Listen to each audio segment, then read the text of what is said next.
When I woke up this morning, I was feeling pretty dangerous. All right, yeah, our roster looks great on paper. Whoop-de hell. All right. But at the end of the day, we better be a good team. And you start building that during this time of the year. Get your sorry ass up! Get your sorry ass up! Doing a lot of talking with somebody that ain't do today. Doing a lot of talking. Do you think you're better than Jarrell Revis is right now? I'm better than you. My 24 years of life, I'm better at life than you. Dave! Time to go to work! I ain't 36. I ain't never seen you before. Hop. Better go tell the coach you need some help. We gonna expose you, boy. All right, we coming at your ass. Welcome to the Fantasy Football Roundtable. Let's go! Let's go! What's going on, ladies and gentlemen, and welcome to another episode of the Fantasy Football Roundtable Podcast, proud members of the Full-Time Fantasy Podcast Network. You can find them at FTFPodNet on Twitter. You can find me, your host, Matthew Burning, at SportsFanaticMB on Twitter. We are just one of a ton of great podcasts associated with this network, though, some of which are Jim Day of FF Champs, Corey Parsons and Dr. Roto from SiriusXM Radio, Mr. Bob Lung from the award-winning Fantasy Football Consistency Guide and the creator of the Midwest Fantasy Expo, Dwayne McFarland, Blake Sullivan, and a ton of great others, and you can find all of us on FullTimeFantasy.com, your one-stop shop for all of your fantasy news, advice, and strategies. We at the Roundtable are also excited to be partnering with ExpandTheBoxScore.com. You can find them at XTBoxScore on Twitter. They have some of the most advanced stats in football, baseball, basketball, and college football. College football stats are extremely hard to find. For just $15 a year, you can look at all of these. I'm telling you guys, it is well worth it. If you like to dive into the analytical side of sports I use it for prospects, college football prospects specifically, it is amazing. It goes down to the minutest of details in this stuff. And again, it's just $15 a year. If you use our code ROUNDTABLE, you will get 10% off of that, which is a steal of a deal, if I do say so myself, and probably the best deal in the industry. So definitely check them out, especially if you want to get a jump on the upcoming draft class. It'll be well worth your time and money. Alright, for today's episode, we've got Mr. Matthew Fox back with us again. You can find him at Nighthawk7734 on Twitter. And we got Tony Dyer back with us. We've got the crew back together. You can find him at Commissioner MR on Twitter. We've got a bunch of different topics we're going to go over today. Got a couple new coaching hires that have happened since we were last on the podcast, me, Matt, and Dennis on Monday. We're going to go over our playoff challenge that Mr. Matthew Fox is running. And then, of course, we are going to preview all of the playoff games. And if you guys have any interest in the college football national championship game, which is obviously between the LSU football Tigers and the Clemson football Tigers, I will preview that at the end of the episode as well. So with all that being said, let's jump Tony and Matt on here and let's talk some football.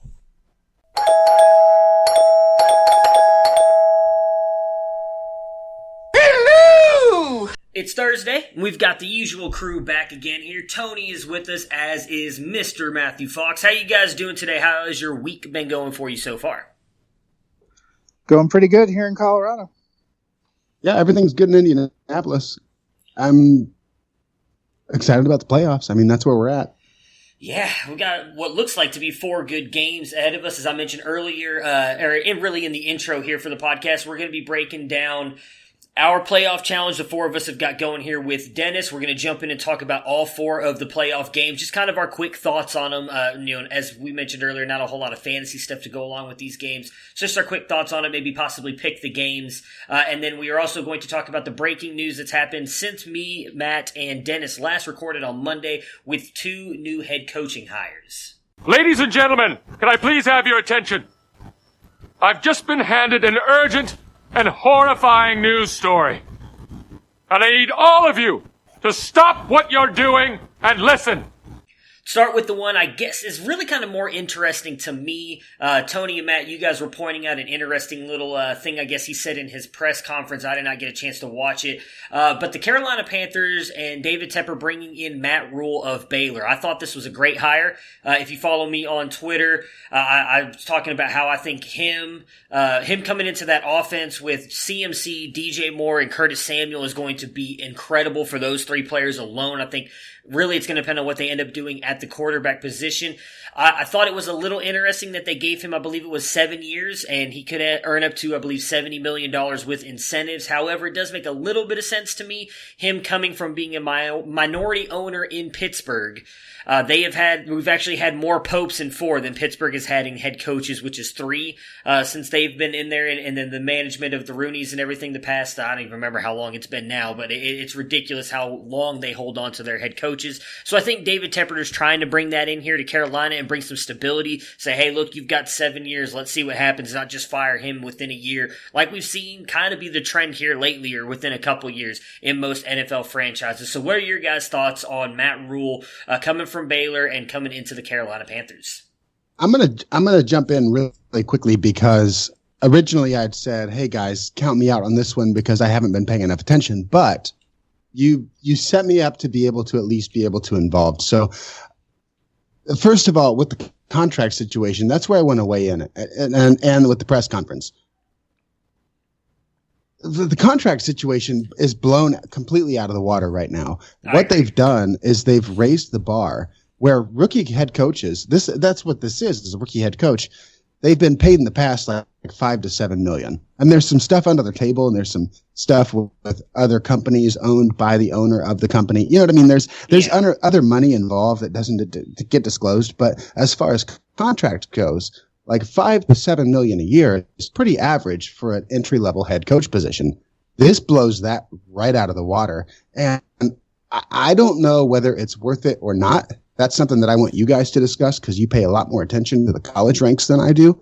But the fact remains that this brings entry-level head coaching contracts to a new level. Yeah, so, Matt, do you have a take on that? Because I have an idea of why I think it got to be what it was. I wouldn't say the bigger thing to me is not the money because they've talked about having to be at approximately $10 million a year to pull some of these big college head coaches because that's about what they're making in their college programs. And you are right that the total value of the deal would be up to $70 million. They also had to pay like a $6 million buyout to Baylor to even get him free. I think the bigger thing to me is the 7 years because the standard new head coach contract length has been more 4 or 5 years. That is a pretty long commitment to somebody. You know, people make a lot of jokes about the Raiders and their 10-year deal with Gruden because now we're 2 years into that, and it's like, man, we still have 8 years left. Is he actually going to do anything? So that was kind of interesting. I think the bigger, probably more alarming thing they picked up, and they talked on PTI about this a lot yesterday. It wasn't at the press conference. I guess David Tepper, in an interview to team media that went on their site, basically said he sees Matt Rule as the next Chuck Noll, who is going to build a dynasty that will last 30 to 40 years. Chuck Noll obviously was the architect of the Steelers in the 70s, won 4 Super Bowls, largely credited with creating the system and infrastructure that's carried them through to today. That is a ton of pressure to put on a guy who has never been a head coach in the NFL. His only NFL coaching experience was 1 year as an offensive line assistant coach for the New York Giants, not a team in 2012, not a team noted for their great offensive line. What he did at Baylor this year is fairly impressive, and he has worked to build that program, but he's only been at Baylor for 3 years, and his cumulative record is 19-20 and 13-14 in the Big 12 conference, which we would not say is the best conference in college football. So I think it's an interesting hire. I hope he can do some interesting things, but that's a very long commitment and a very high bar to set for somebody who's coming in who doesn't really even know what they're going to be doing at quarterback. And that was my only other thought that I had. What was the coach? Say the name again. I'm sorry that he Chuck compared. Noll. Yeah, Chuck Noll. Can we just start with one Super Bowl? Like, hey, this coach is going to lead us to a Super Bowl with Christian McCaffrey and DJ Moore, and whatever quarterback we choose, we're going to go forward with. I mean, can we start Ron Rivera was a very good coach, very well respected. He never won a Super Bowl. He got Carolina to one. I mean, it's hard to get to a Super Bowl, let alone win a Super Bowl. And you're talking about this guy's going to build a program in the NFL that's going to last as a dynasty for 30 or 40 years. I mean, I think that's Tony and Mike yesterday were just laughing on PTI, but if I was Matt Rule, I'd be like, I mean, thanks for the confidence, but whoa, come on. All right, so a couple things from my point of view on it. I think the reason he got that 7-year deal was due to the fact that I don't think Tepper wanted him to leave and go to the Giants, because he was scheduled to go and interview with the Giants. The team we're going to talk about next, obviously, and the head coach they hired him pretty quickly after they found that they were not getting Matt Rule. And I believe actually John Mara came out today and said they weren't going to give him 7 years. We know that there's the reports all over the place. When Tepper offered Matt Rule his deal, he called the Giants and said, hey, look, this is what they're offering me. What are you going to offer? And they said not that. And so he took the Panthers job. So I do think some of the money and why it's kind of a little bit overblown and everything was to make sure one of those things, like Jerry, or they all said about Jerry Jones and Mike McCarthy and kind of the, if you know who you want, then just go get them. And there's really no price on who you want, I guess, if that's who you really want. The one thing I'll say about Matt Rule at Baylor and why I think, while I wouldn't have said what Tepper said, I do think that Matt Rule can build a dynasty in Carolina is, one, he did it at Temple within a college program that is not very well known, and he built them into a winning program. Two, with Baylor, yes, his overall record was not impressive, and I know that you guys don't watch or pay as close attention to college football as I do, but you may remember SMU and how they got the death penalty a long time ago. Did you guys remember kind of that a long time ago when that happened? Baylor pretty much got the same thing a couple years ago. They had that big scandal on their campus where apparently some football players had been raping women, and the women had come forward and told the head coach, and I can't remember what his name is, and I hate that I don't, because I should. It's a big deal. I want to say it's Art Briles, but I could be wrong, so I shouldn't say that. That sounds right. Okay, I don't want to disparage somebody if I'm not right, so I will look that up as I am talking, but I'm doing it. Okay. So that is what caused this. He was Baylor coach until 2015. It literally tanked Baylor. They took all kinds of scholarships away and everything. So when Matt Rule came in there, he came in almost in the same guise of what SMU had back in the day when they got the death penalty. Now, it wasn't quite as bad as what SMU got sanctions-wise, but it was still pretty bad. And Matt Rule has now turned this team into a team that was in a very prestigious bowl game this year and one win. All they had to do was beat Oklahoma one time, and they were likely in the playoffs this year. So that, to me, does speak to how good of a head coach he is, at least in college, and the way that he recruits and builds. Now, obviously, I think we can all agree there's a difference between college and NFL. I'm not trying to say that just because he did it in college, he can do it in the NFL, but I do think that speaks somewhat more to his credibility, and I think that's probably what Tepper was trying to go toward more than the way I think it came out, and especially comparing him to an all-time great like Chuck Noll. But I think that's kind of what he was trying to say, is that they believe in the way that he can possibly build and recruit because of the way he recruited at Baylor, which is also not, I mean, I live here in Texas, and if you play football here in Texas, Baylor is not even on your radar of a college you want to go to. I mean, it's... But the con to this, to me, would be some of the great things and virtues you're extolling about him and what he was able to do in a situation with Baylor. Yes. You could have said about Bill O'Brien, who had more of an NFL resume, who went to Penn State after the Paterno scandal, helped turn that program around and used that to get vaulted to Houston. And while he's been a fine coach and he has built an okay team that has been a reasonable playoff contender the last few years, we're going to talk about the Texans in a minute. I mean, to me, I hope Matt Rule does a nice job and has a chance to make the playoffs. But when you start out and the guy hasn't had a mini camp and you're comparing him to one of the greatest coaches of all time, you're pretty well setting up someone to fail. I agree with you on that. I said he should not have compared him to Chuck Noll. I agree with you on that. I just think that he was trying to mean it in a way, like you said, he was trying to compliment him. He just kind of complimented him the wrong way, would I think be the fair way to put it. I don't. The difference. Yeah, I want to intervene right there. Go ahead, I don't think that he intentionally set an expectation. I think that he was overzealous in excitement. I think that's the guy he wanted, and I think for the right reasons, without knowing enough. And I'll admit, I don't follow college football well enough to know what we're getting. I'm going to have to learn an awful lot about this coach, and I'm going to have to learn it fast. I really believe that the intent of that message was to show the excitement. And yeah, he probably put his foot in his mouth. Yeah. But there's no reason why not to be excited, right? Yeah. Well, yeah, and so what I was going to say, the one thing I would say in a difference for Penn State and Baylor is, and again, I would actually say they probably had pretty close to the same sanctions.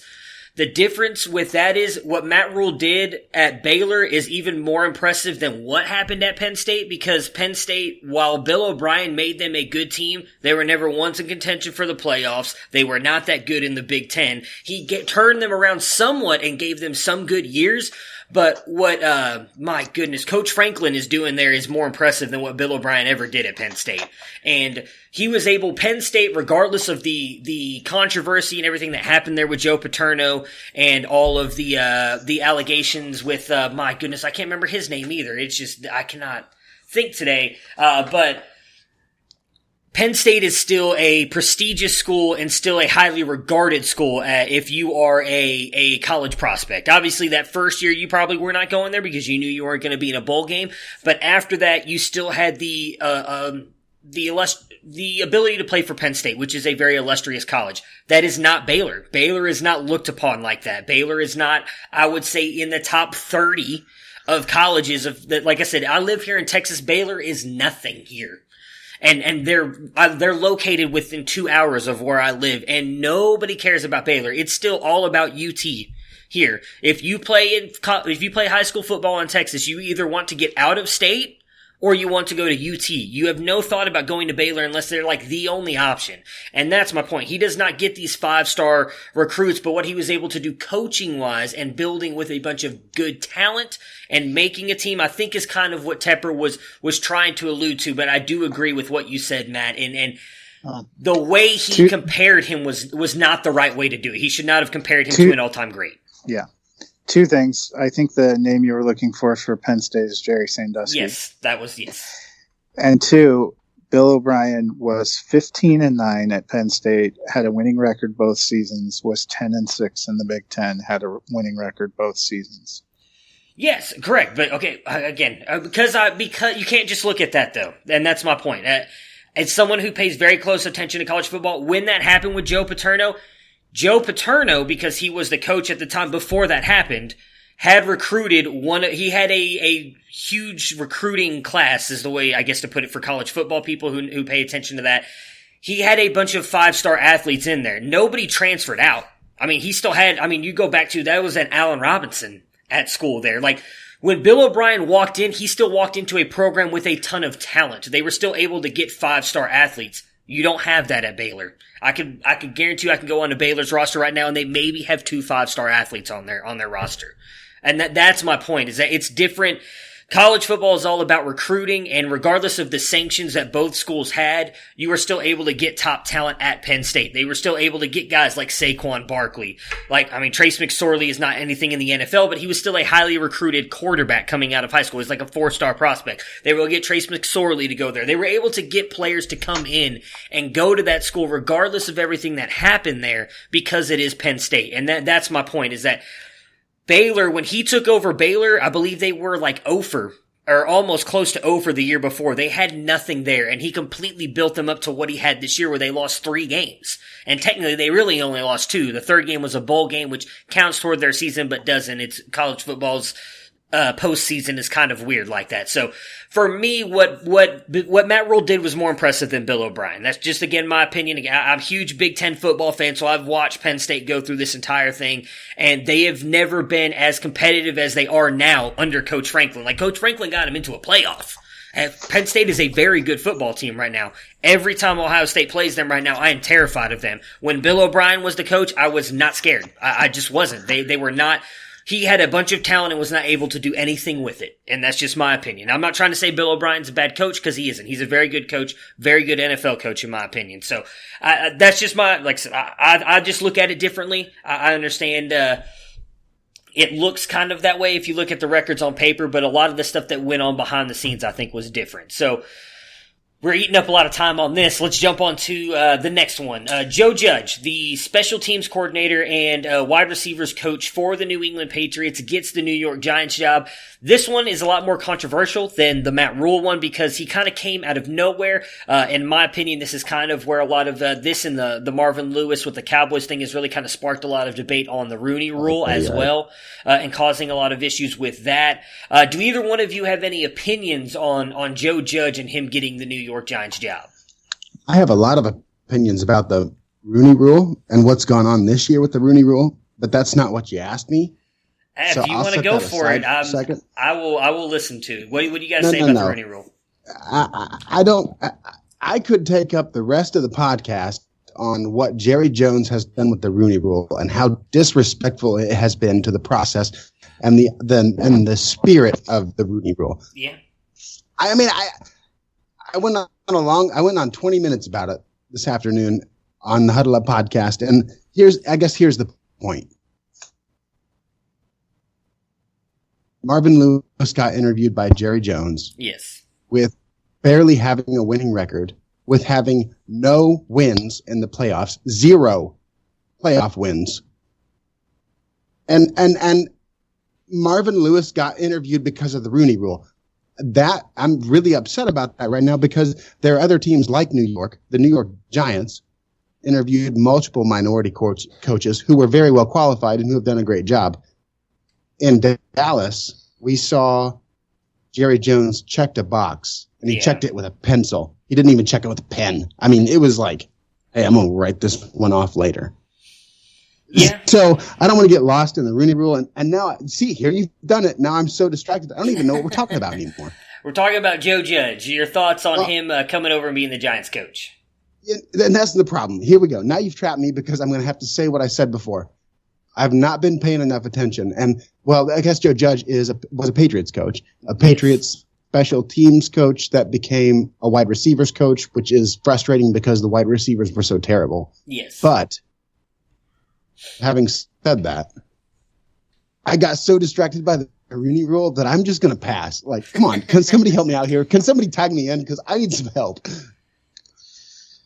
I guess for Joe Judge, I would say I had never really heard of him, but seeing that he's been the Patriots special teams coordinator since 2005, they've had some incredible special teams work. And I know special teams coordinators often are guys that understand the bigger picture of a game better. So like Denver, when Gary Kubiak had his stroke and had to miss a couple of games, we had Wade Phillips and I can't even remember who our offensive coordinator, who had both been head coaches at some point, but it was our special teams coordinator that they appointed as the interim head coach because he had a better handle on making those game flow situations and stuff. And, you know, we've had successful Dave McMahon, who has been a special teams coordinator in Kansas City, always seems to be kind of a candidate for a head coaching job. We've had John Harbaugh, who has obviously done wonderful things in Baltimore. So, you know, maybe a little bit of an out of the box hire, maybe a little bit of a head scratching hire, but it's undeniable that the Patriots special teams has been incredible and has been a real difference maker the last few seasons, including this season, where I think they said they led the league in punt blocks. Yep. So, I mean, that's pretty incredible. I get some of Tony's anger about the Rooney Rule. I would say I have a completely different opinion of why Marvin Lewis was hired and not selected in Dallas. Dallas was very clear that they were looking for established NFL head coaches. I think it's a total misread of Marvin Lewis in his career to say he's not qualified. I mean, he was coach of the year a couple of times. What he did in Cincinnati, keeping them competitive and even making the playoffs, we've seen in the past is not easy with that ownership situation, which is probably on par with the ownership situation in Washington. And if a lot of the rumors that we touched on Monday are true, that one of his sticking points was wanting to bring Hugh Jackson with him wherever he went as offensive coordinator, that would be a big reason why, if you told Jerry Jones you wanted to also bring in Hugh Jackson, you probably talked yourself out of a job. Let me pause you right there. I agree that bringing up Hugh Jackson was probably that's a legitimate reason. Let's just call it what it is. Like, that's a legitimate reason to not hire him as a head coach. So I'm not trying to say that Jerry Jones was discriminatory. That's not the case at all. I think that Jerry Jones said he needed a significant push into the playoffs for his man, Jason Garrett, who was a backup quarterback for Jerry Jones in the 90s. The guy that he's groomed all the way to the top has to have a significant push to the playoffs, is what Jerry said. Yeah. I don't believe that he would. How can you ever expect Marvin to do that? I mean, it's not as a disrespect. I know in the 90s he was the defensive coordinator for the Ravens, and they were the late 90s. That was the best defense in football. So I totally get that, but he didn't have the parts that the ownership was begging for. I mean, he just didn't have that stuff. So to me, I feel like the Cowboys would have been better off to interview their own linebackers coach, the one that was interviewed by the New York. Jerry Jones was really clear that he wanted a big established name. So those kind of assistant coaches were never going to get a shot. I think what you're misreading a little bit is the parameters that Jerry Jones had. There's also pretty good evidence that he reached out to Urban Meyer and to a couple of other big names to see if they would even consider interviewing. And when he got rebuffed there, he was looking at established head coach.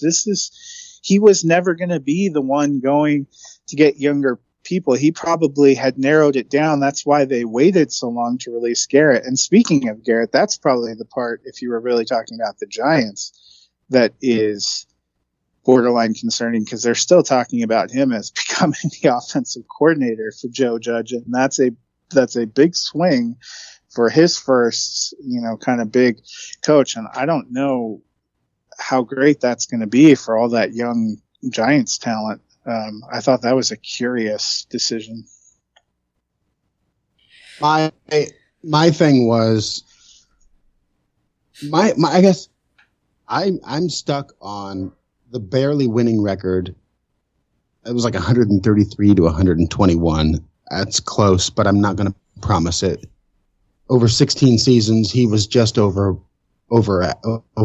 zero, and no playoff wins.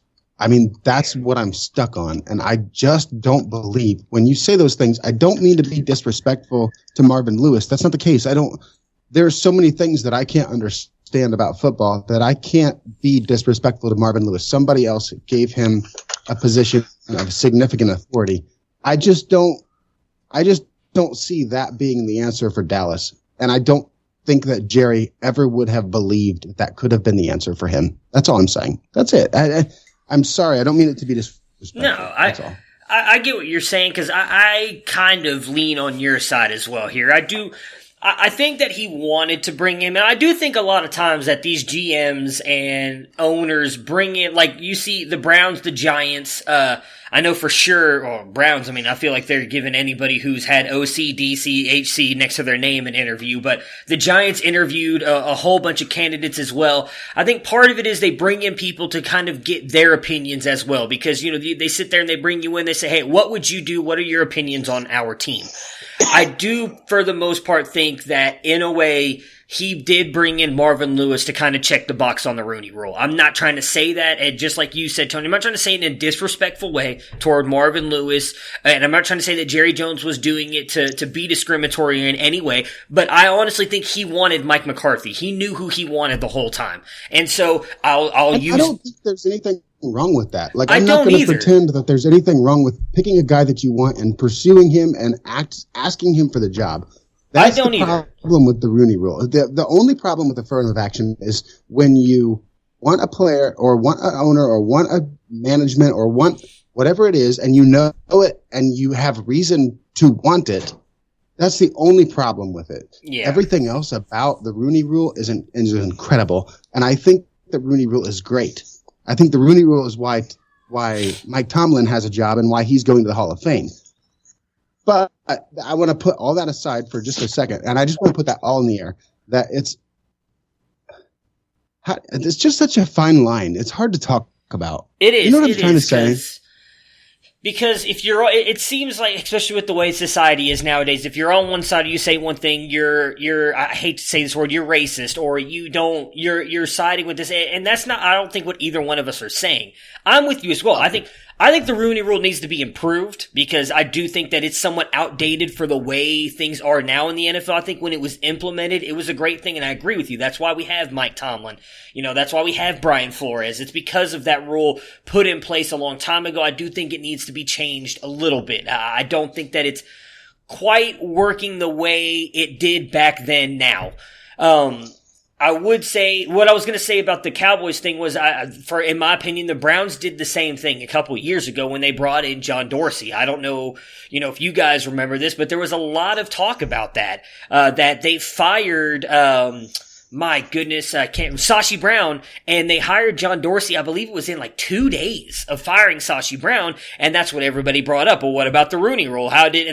We interviewed this guy over here. And then they just talked about some guy they had in their house for the job who was a minority candidate, and then they gave it to John Dorsey when we all knew that that's who Jimmy Haslam wanted the whole time. And I'm with you, Tony. I feel like if you know who you want, I think that's exactly what Jerry did, and I don't mean it in a bad way, and I don't think he was trying to be facetious anyway about it, but he was like, I have to interview a minority candidate even though I know I want Mike McCarthy, and he's not trying to say it in a bad way. I don't think he was trying to disparage Marvin Lewis at all either. I really don't. I'm going to interrupt you. Yeah.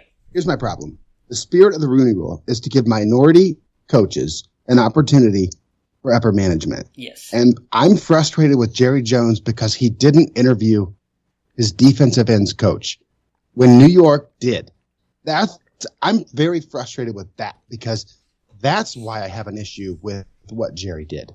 Because you could check off the box in pencil with Marvin Lewis, knowing you're not going to hire him because you want Mike McCarthy, or you could give your boy a hand. You could help him out. Well, the one thing I think on Chris Richard and why he didn't get it is because he's an interesting one, right? He was someone that was talked about a lot last year. A lot of people thought he was going to leave Dallas and become a head coach because of how good their defense was. Yeah. Oh, yeah, go ahead. Just for the record, real quick, I called him Chris Richard all day long today, just so everybody knows. Some people say Richard, some say Richard. It's one of those things of how you pronounce it, I guess. But I read it. I think because of how bad that defense was, that was it. And again, I think that he knew he wanted Mike McCarthy the whole time. I really just think that. I don't think there's any other way around it, in my opinion. Listen, with all the respect in the world, let's stop talking about it because I told you I could take the whole. No, I got you. Yeah, I'm with you. Yeah. I do want to touch on one thing that Matt said about Marvin Lewis and that he did. I can't remember where the interview was at. I was trying to find it. He did come out and say that any head coaching job he got, he was going to bring Hugh Jackson on as his offensive coordinator. And I do think that if he was being seriously considered for the Cowboys job, that was a big sticking point because I do know as well that Jerry Jones had come out and said that Kellen Moore was staying on as the offensive coordinator. So that would have obviously clashed with what Jerry Jones wanted, and we all know Jerry gets what Jerry wants, so at the end of the day, it's all going to be about him. So I do think that played a big part of it as well. But Joe Judge, to finish it up real quick, I am interested. I don't know much about him either, obviously. I do think it was a decent hire by the Giants because of something, Matt, you touched on earlier. A lot of people kind of overlook special teams, especially when it comes to fantasy, but it is a big deal in the NFL. The special teams coordinators look at the entire roster. They're the guys who bring on those guys at the very bottom end to do special team stuff. I mean, that's where Philip Lindsay got his start. I'm just using him because of how big of a fan I am of him. But you can go through the NFL and find tons of guys. Tyreek Hill, actually in Kansas City, got his start on special teams and then became the wide receiver we've all seen. So a lot of special teams guys have their fingers wrapped around the entire team. I can't remember who the coach was before him, but there was a Patriots coach hired a while ago that he got credited as a wide receivers coach beforehand, and he was doing that because wide receiver coaches, they're not just coaching the wide receivers, they have to learn a certain part of the offensive plan. And I think that was part of, from what I heard, another reason why he wanted that job was to learn more about the offensive side of the ball because he wanted to be a head coach. So we'll see what happens. He was still the special teams coordinator, is what it said. So he never gave that up. He took wide receiver in addition.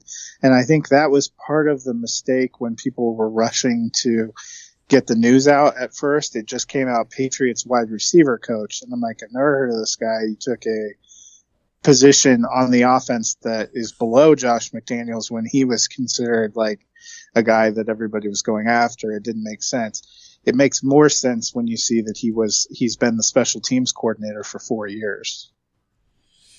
Yeah, I agree with you. I think when that came out, because he got that, I shouldn't say promotion, because he got that added on to him this year, a lot of people kind of took it and ran with it and didn't give the full grasp of what he's done for the Patriots. And so I think that's kind of why it looks so bad. But that's all I have on that. So let's go ahead and jump right into our playoff challenge that we've got going with you, Matt, here. Kind of give all of our listeners, we talked about it last week, obviously. We gave Tony's team, since he wasn't able to join us because I had some issues with my phone last week. So we did it on Friday, but you gave a rundown of his team. I gave a rundown of Dennis's team. Kind of give the listeners an idea of where we stand and who we each have left alive on our teams before we jump in and break down the actual NFL games. Yep, so we'll hit it real quick. The real bummer for both Tony and Dennis was Carson Wentz. They had both bet on him in one of the quarterback slots. Not only did Philly get eliminated, but the only 3 yards really hurt their scores. But the person who is sitting at the bottom after one round is our illustrious host, Matt Bruning, who has 103.8 points. You still have Lamar Jackson, Patrick Mahomes, which will go this week. Aaron Jones, you bet on Devin Singletary. He got knocked out, but you have Derrick Henry. Stephon Diggs was not great for you week 1, but you got a chance this week. DeAndre Hopkins still alive, and George Kittle. And plus you have your kicker, Jason Myers. And that's actually true for 3 of the 4 of us have the Seattle kicker. So Tony might have been the smart one taking Hollister. Dennis is actually in third, 109.16 points after one round. He has Lamar Jackson still at quarterback. He has Aaron Jones, Derrick Henry, and Dalvin Cook at running back. Dalvin Cook was huge that first week, so that was pretty big. He bet on John Brown, was okay but not great. So he lost John Brown and Michael Thomas off his team. So he has one receiver, DeAndre Hopkins. Hard to imagine the Texans win this week, but I guess we'll get to that. He still has both tight end options, George Kittle and Travis Kelce, and then Jason Meyer. Tony is in third right now, 112.62 points. He took Hauschka from the Bills, which actually ended up being a pretty decent pick because they kicked a lot of field goals. He got 16 points out of his kicker. Pretty exceptional. He still has Lamar Jackson going. He had bet on Kamara at running back. Kamara got eliminated, so he still has Henry and Dalvin Cook. He still has all 3 wide receivers. That could be huge. DeAndre Hopkins, Tyreek Hill, and Devontae Adams. And then he's got George Kittle and Hollister. His defense, special team, and kicker is out, and that's actually one of the smarter ways to go to make sure you only have to use them 1 week. I am sitting in first right now, 127.1 points. I had like a perfect storm combination of good performances, which makes me really nervous. I still have Jackson and Mahomes, Henry and Cook. Singletary was my other running back eliminated. Michael Thomas is out, but I still have Devontae Adams and DeAndre Hopkins and George Kittle and then Jason Meyer. We eating all day, bro. I'm hitting you every time. Every time you come is where I'm going to hit you. Y'all not going to be able to do that. You don't want no problems, bro. You are my boy. I'm a man. It's about to get ugly. I want to score. Deal? You only talk so much. It's time to do now. Not just a good old-fashioned rear end whipping. To the house, baby. I'm in a league of my own. They ain't ready for me. Are you tired? Are you tired? Let's go. Good game. Good game.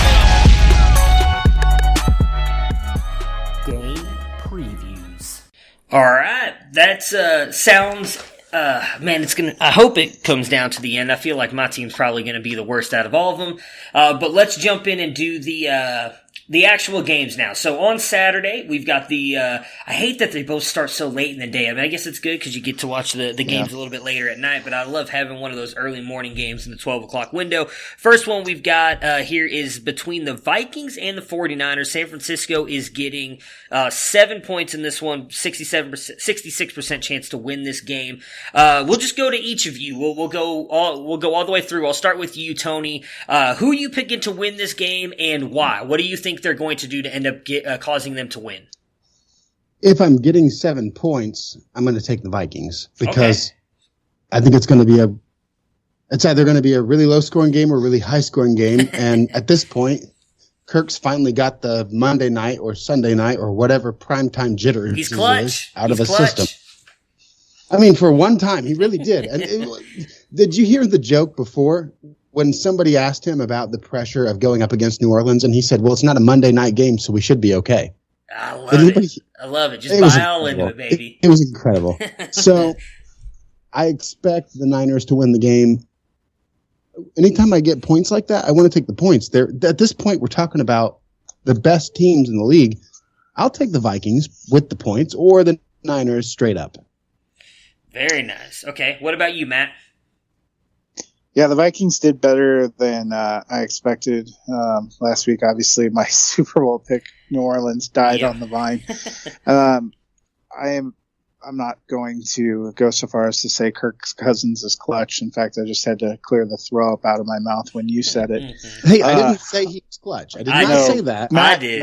Because I love me some Kirky Cousins. He's clutch, baby. I spent 20 minutes last week talking about how much Kirk Cousins sucks. And as soon as Rudolph came down with that touchdown, I thought I'm going to have to go take some quiet time in the basement and reflect on how I'm going to do Monday's podcast. Well, here's what I'll say, Fox. I think that if Kirk Cousins can keep up or beat the Niners, then I'm calling him clutch. Well, yeah, I mean, if they end up going all the way to the Super Bowl, I might have to take the Super Bowl off. But I am holding firm. I think the 49ers were tough out. They have a pretty tremendous defense, especially defensive front. They've had a couple weeks to get healthy. I picked the 49ers 30-20. Yeah, I'm going 49ers too here. I do think it's going to be somewhat of a close game. I think the 49ers end up pulling away at the end.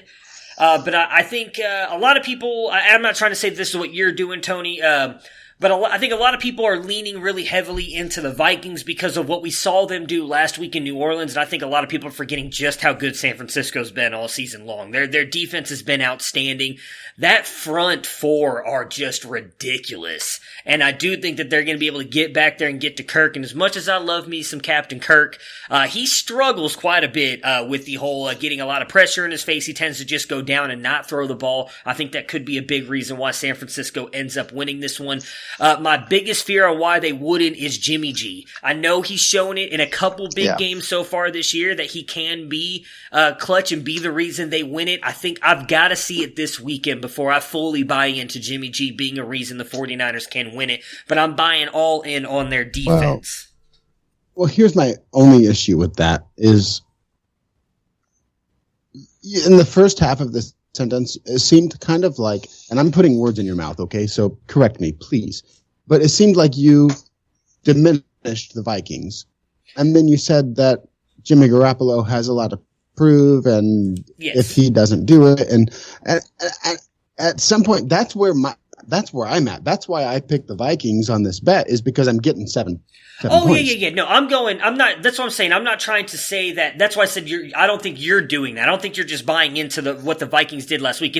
I'm not going on the points thing. I just give the points because I know some people do that. I'm just picking, I think the 49ers are going to win. Now, I think the 49ers will win. I agree. I think, like I said, I think they're going to win it late. Like, I do think it's going to be a close game. I don't know if it could be a 7-point game. I wouldn't be surprised if it's a 3-point game. I don't think they're going to blow them out by any means. I just think they'll pull away late. 49ers, I've compared them to the characters in Space Jam. The Monstars? Or the Toon Squad? The Monstars. Monstars? Oh, yeah. All right. Oh, yeah. Hey, that's what they are. I mean, I agree. Yeah, and like I said, I'm not trying to disparage the Vikings because I like the Vikings. I do. I've seen a lot of people here this week, all of a sudden, they're all like, oh, the Vikings are the best team in the NFC, and everybody slept on them because they beat the Saints. And I'm like, no.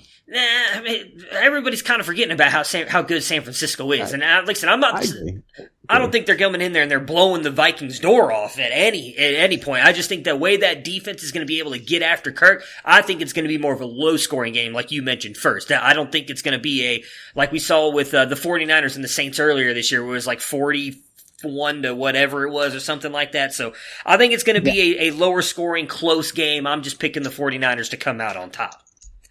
All right, let's see. What is the Titans-Ravens, which I think could actually be a good game as well, Saturday night. Baltimore is getting 10 points in this one. So we'll start with you on this one, Fox, and the 81% chance to win it.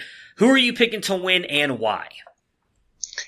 Well, I think the Titans have been one of the feel-good stories of the NFL this year. I really like what Tannehill has done to resurrect his career. Derrick Henry's been great. But the Ravens won 12 straight games to close the regular season. They were the best team in the NFL. They have the unquestionable NFL MVP. I'm picking the Ravens 35-20.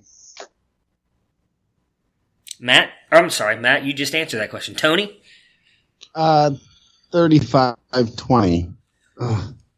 See, I like taking the Titans because they're getting the points. Right. So if I'm looking at DraftKings or FanDuel or whatever it is, the current bet, I want the Titans because I think it's going to be a good defensive game. I agree. But it's the same argument I had for the last game, so I don't want to go on too long. The Ravens are far and above the better football team, and I expect them to win. But I am concerned that Derrick Henry and Ryan Tannehill and A.J. Brown could beat them. I agree. I just am legitimately concerned that the Titans are going to end up in the AFC Championship, and I'm telling you, I hate that because I live in Indianapolis. Right. So all I'm saying is I agree with your assessment, Matt. I'm afraid of it. That's all. I'm afraid. I'm afraid of this matchup because if I'm betting the Titans plus the points. Right. So for me, I am not afraid of this matchup, and I'm actually going to go Titans. Not because I'm a Browns fan. I do think what both of you just said is correct. I do think the Ravens have been probably, if not in the argument, the best team in the NFL so far this season. What Lamar has done. I don't think there's no doubt in my mind. I think that the best team definitely in the AFC and probably in the NFL. I disagree with that. I think the Chiefs are the best team, especially with the way their defense has come on, but we'll get to them in a minute. Baltimore is definitely in the discussion. If you argued them, I couldn't argue back. I'll say it that way. Baltimore is definitely right there in the argument as one of the best teams. They do have the MVP in Lamar Jackson, who has proved pretty much everybody wrong. I know there were a couple people who were on him. I obviously wasn't. I mean, he deserves everything he gets this year. He has been outstanding. One of the best players in the league. One of the most improved players in the league as well from what we saw last year. I'm worried about that defense. They're actually very bad against the run, and I don't see them being able to stop Derrick Henry. I am worried about Mark Ingram. I know he says he's going to play. When you have a non-contact injury like that, most of the time it takes 4 to 6 weeks for them to heal. He'll be coming back off 3 weeks on that. I understand they still have Lamar Jackson and Gus Edwards that can run the ball. Mark Ingram is a big part of that team. I think they need him. The other thing that scares me, Tennessee is a bunch of very good linebackers, and I'm not saying any of them are athletic enough to keep up with Lamar Jackson, but if they can do a good job of trying to keep him in check, I think those corners can easily shut down, in my opinion, the worst wide receiver core in the playoffs in Baltimore, because all they have is Hollywood Brown and Mark Andrews, and I think that if they're able to run the ball and play keep away like the Browns did and the Chiefs did in the 2 Ravens losses this year, they are going to give the Ravens a loss. We have seen, I believe it's the past 5 years, one home team lose in the divisional round of the playoffs for, I believe it's the past 6 years, and I think it's going to be Baltimore this week. So I am going to take Tennessee. I could be dead wrong on this one. Like I said, Baltimore is definitely going to be the favorite. They deserve to be the favorite, and I wouldn't be surprised if they blow them out, but I'm going Titans. I think they actually end up winning a very close, low-scoring game. So you're picking the Titans straight up? Yes, I'm picking the Titans straight up, yes. Go ahead, Fox. I'm sorry. I didn't mean to cut you off. No, I already did mine. Yeah. And no home teams lost in the divisional round last year. Oh, okay. Well, maybe I misread that stat. I apologize. Still, you did. The Patriots and the Chiefs 1-2. Oh, Rams and the Saints 1-2. We need to give him more credit. This man knows what the he knows what he's talking about. I just looked it up. I was pretty sure that was the case, okay. but I just looked it up. You're really good at looking it up. You know what you're talking about. All right, well, I was wrong on that, but still, I'm taking the Ravens to lose. It's not going to make me change my mind. I'm taking the Titans based on the matchup as well. I like them this week. So let's move on to the Sunday games. You got Texans and Chiefs in the first game. Chiefs are getting 10 points in this one and the 81% chance to win this. Tony, what are your thoughts on this game? Who are you picking to win and why? I think the Chiefs offense is still underrated, and this is going to be a lot of fun to watch. But the Chiefs are going to win, and what was the 10 points. Chiefs are getting 10. Oh wow. That's way I'm sorry. Houston's getting 10. I'm sorry. My bad. I looked at that wrong. No, I understood what you meant. No, but that's still way too much. Yeah, I understood. Wow, that's a lot. Geez, Pete. I'm going to say the Texans, but the Chiefs are going to win, and they could win by a whole lot. I think the Chiefs are so this is good because earlier we talked about this. I picked the Ravens. I said the Ravens were the best team in the AFC. And you questioned me because of the Chiefs. And I accept the fact that the Chiefs are the most underrated team in the AFC. And Matt, I'm just going to give this to you. I want you guys to take this one over because this is a high scoring, fun matchup to watch. I already said that I think the Ravens are the best team in the AFC. So I'm going to leave it at that. And I want you guys to tell me why I'm wrong and do that. You know what I mean? And fun. And that's all. Go ahead. So this is an interesting matchup. I think both of the Sunday games I feel like are going to be a little closer and a little tougher to pick than the Saturday games to me. Houston, I picked them last week. I know you, Matt, you picked the Bills. I think the Texans aren't a great team, but we have seen the Texans in this season go to Kansas City and win a game when Patrick Mahomes was playing. So that'll give them a little bit of confidence. However, I think Kansas City has gotten better as they've gone through the regular season. They've gotten healthier. Their weapons have gotten healthier. They have Kelsey and Tyreek Hill back going good. They've figured out at least enough of a running game to be solid. I think they will win. I think it'll be close. I think it'll be 31-27 Chiefs. Yeah, I'm with both you guys on it being a very close game as well. I'm taking the Chiefs. I think the biggest difference in this matchup compared to when they played earlier in the season is how much better their defense has been. Earlier in the season, their defense was decent against the pass, but they could not stop anybody on the ground. They have really turned that around. Their secondary's playing good. That front seven has been really good. So that is, as I mentioned earlier when we were talking about the Ravens being the best team, the reason why I would say the Chiefs are the best team, because I think, in my opinion, if I had to pick an offense between Baltimore and Kansas City, I'm taking Kansas City. And I actually think I'm probably taking their defense with as well as they have really turned it around here in the back half. They've actually been one of the better defenses in the back half of the season. So I do think it's going to be a close game, mostly because of Deshaun Watson. I just don't, that guy has for the most part kept them in all their games. And I think he's going to do it again in this one as well, but the Chiefs end up pulling out the victory. Here, I want to interrupt you right here because I've wished and washed on this a little bit. So for the public record, I've put my money on the Chiefs to win the Super Bowl. Okay. I think the Ravens are the best team. Well, I thought, that just so that it is, I put the bet on the Chiefs. I agree with what you're saying, and I agree with everything you said. I really just think the Ravens are the best team. That's all. There's nothing wrong with that. Hey, like I said, I don't everything you said is perfect. You nailed it. You wrapped it all up in a package. Matt can't maintain his fanship if he says the Ravens are the best team. That is not true at all. I completely understand. I'm probably risking my fanship by picking the Chiefs. I do see a bunch of Browns fans sitting outside the window waiting for me to say something nice about Baltimore so they can storm in here. So, but like I said, I could not win an argument. I know I could not win an argument if you were to argue Chiefs and Ravens, but I also don't think the Ravens could either. I do think they're so evenly matched. I don't think they're... I don't think I could win the argument either. I think yes. Yes. Here's the thing, Tony, and I don't remember what team Matt said, but I said almost the exact same thing a week ago when me and Matt were talking about this. I said I could argue either one, Baltimore being the best team or Kansas City. Now I would say Baltimore for the most part because they did have the better record, but me and Matt both picked Kansas City to make to the Super Bowl as well out of the AFC. We actually had the same matchup, and it being KC Saints. So I mean, I'm with you. Which might be bad news for Kansas City. That is true. They're probably going to lose. That we I had the Saints too, so that could be bad. Yeah, we all had the Saints. This is a bad luck podcast. We're calling it now, guys. It's been a pleasure, everybody. We thank you for listening. This will be the last episode. I hope everybody enjoys that Titans Seahawks Super Bowl we all saw coming. Yeah, exactly. The Saints got screwed, by the way. They did. I know they did. We talked about that. We talked about that a lot. They did not, by the way. Yes, they did. Don't you say that. Don't you come on here and besmirch the great New Orleans Saints. Can we do it another episode? Let's do another episode. We can. We will do. We'll spend a whole episode once the offseason gets here and everybody stops caring about the playoff games. We'll go on like an hour rant about it. The last give people something to look forward to in March. Yeah, exactly. Yeah, right. Exactly. Matt, we got one more game. What's it going to be? Seahawks and Packers. Green Bay is giving 5 points. Who did I start with last time? Tony. So Matt, who are you picking and why? So Seahawks have been real road warriors. You know, they went 7-1 on the road in the regular season. They won last week in Philadelphia. They have a great quarterback in Wilson, good coach in Pete Carroll.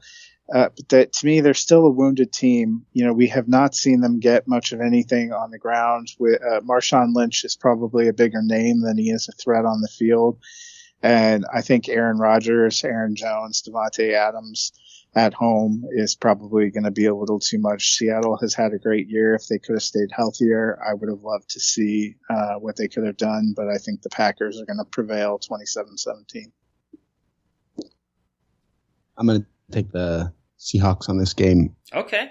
It's a close game. And the Seahawks on DraftKings, they were getting 4 points. I'll take the Seahawks. I'll take 4 points. To me, they're relatively even football teams. Both of them have injury problems. I don't think that Marshawn Lynch is just a name.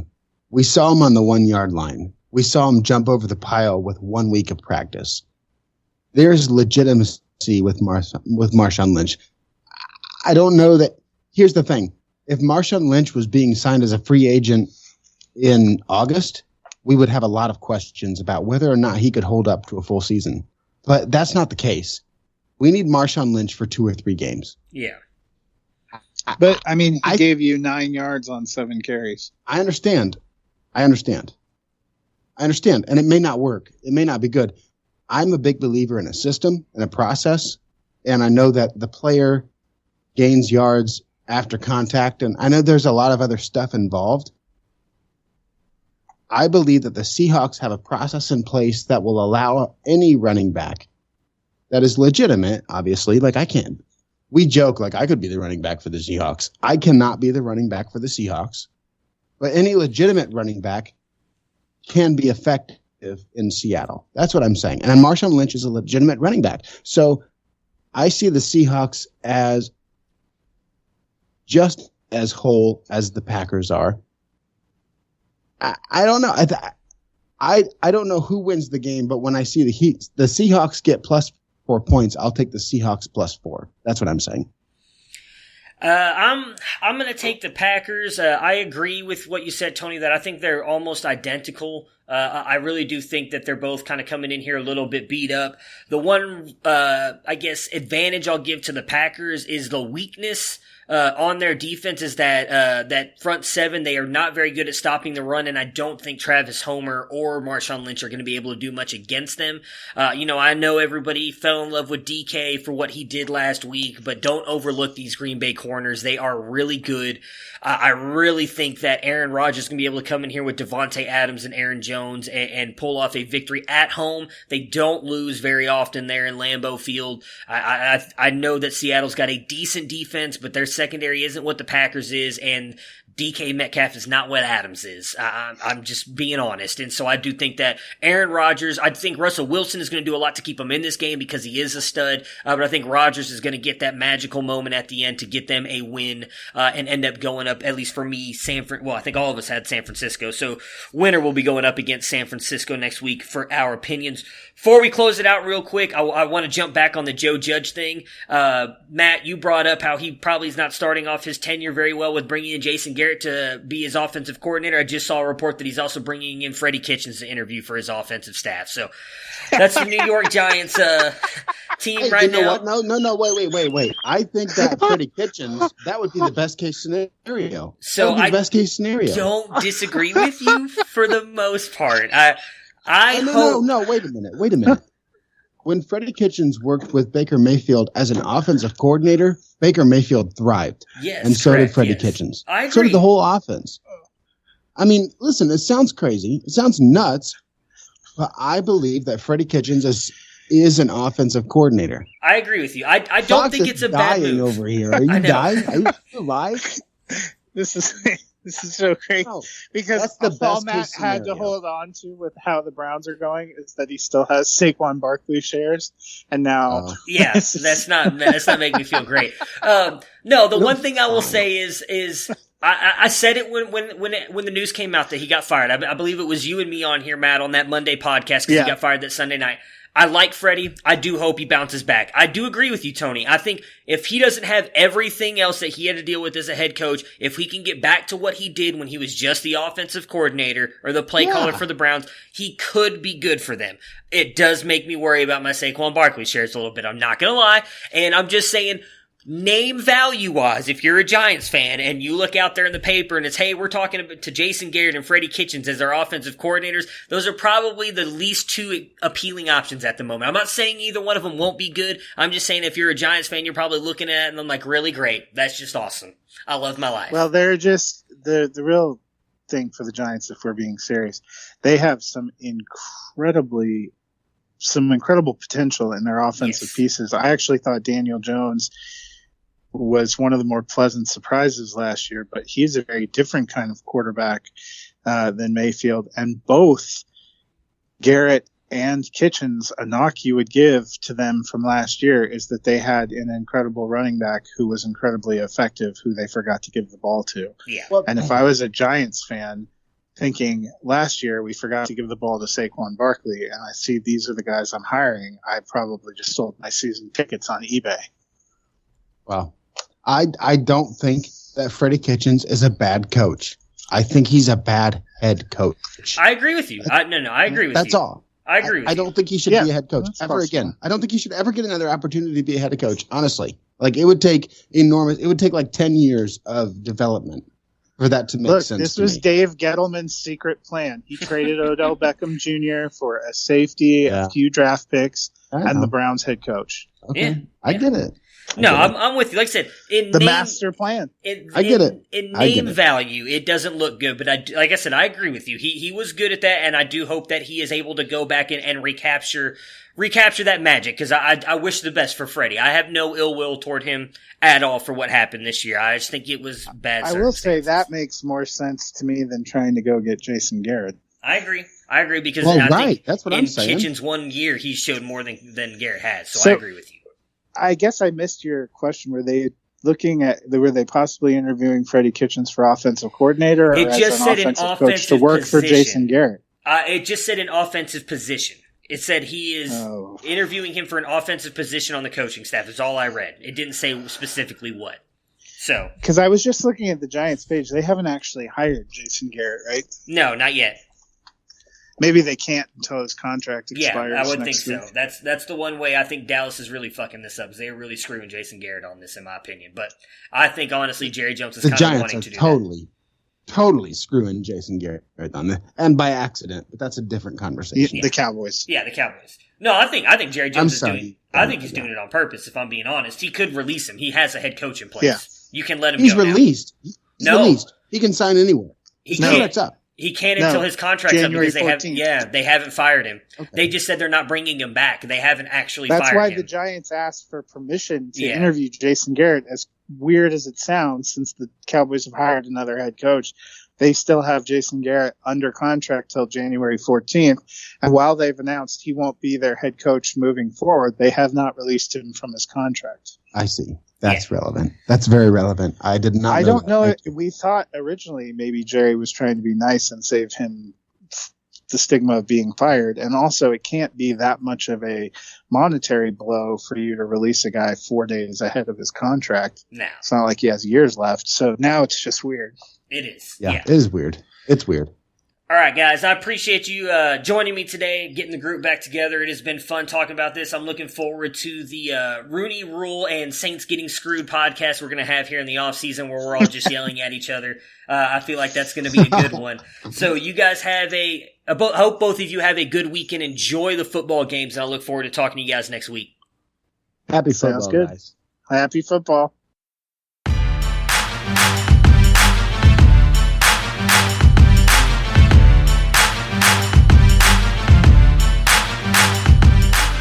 The field intercepted by Eli Apple at the 25, and Apple will go to the ground at the 32, and that's it. Ohio State national champions for the 8th time as they defeat Oregon 42-20. Here's Tua stepping back, loads up, looks long, throws, end zone, Touchdown! Alabama! Devontae Smith, touchdown, Alabama! And the Crimson Tide has once again ascended to the top of the college football mountain. Their 5th national championship in 9 years, their 17th overall. And for Watson takes a snap, rolls right, looks at the end zone. Hunter in front, caught it! Touchdown! Touchdown! Touchdown! With a second left, Watson hits Renfro. And Clemson grabs a 34-31 lead and is 1 second away from the 2nd national championship in school history. Hill, just in front of his end zone, has a man out there. It is Rager, and he's off to the races. Nobody will catch him.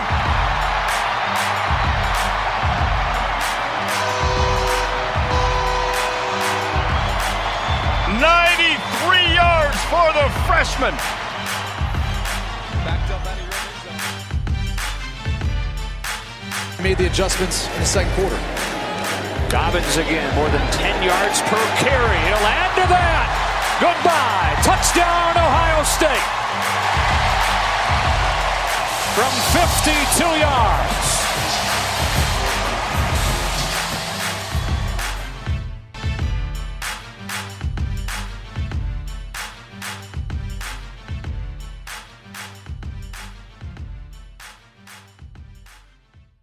All right, so we've got an epic national championship football game for you on Monday night. I kind of hate that it's on Monday night, but it is what it is. We've got a great game. I think my Buckeyes should be in it, but Clemson ended up beating them. Obviously, you had the rout of LSU over Oklahoma. I think it's going to be a really good game.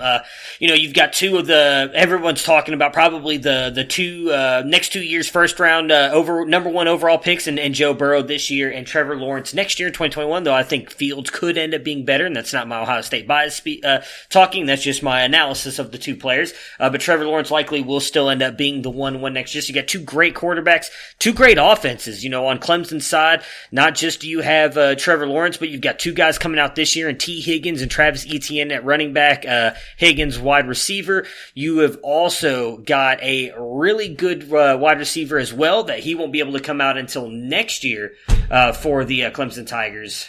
And Justin Ross, who might, in all honesty, be better. And that's kind of the same thing with the wide receiver core on LSU's side as well. You got Justin Jefferson, who is definitely coming out this year and looks, in my opinion, to be a top 5, at worst 6 prospect at wide receiver. And he's also got Jamar Chase opposite of him, who will be coming out next year. You got Clyde's Edward-Helaire at running back, who's really jumped up people's prospects boards here, especially after the back half of the season he's had. It's been phenomenal. He's up in top 5 for some, 6, 7. He's definitely the top 10 for most. Looks like he's going to be a really good running back. And both these defense have a lot of players on there. In my opinion, the best player on Clemson's side, Isaiah Simmons, who's coming out this year. And then on LSU's side, Derek Stingley Jr., he's actually a freshman cornerback and is probably the best defensive player on their team at the moment. So I'm really interested in just to stick with him on who he'll match up with on the other side, whether it's going to be, if it's going to be Ross or Higgins. We saw Higgins get a little bit banged up in that game against Ohio State, came back, was fine. Same with Ross. He got banged up at times. So I really think it's not going to be necessarily an offensive game. I think it's going to be a decent game. Well, I think it's unfair to say it's going to go one way or the other. It's either going to be a low scoring game or a high scoring game. Obviously, Matt, that's kind of the only way it can go.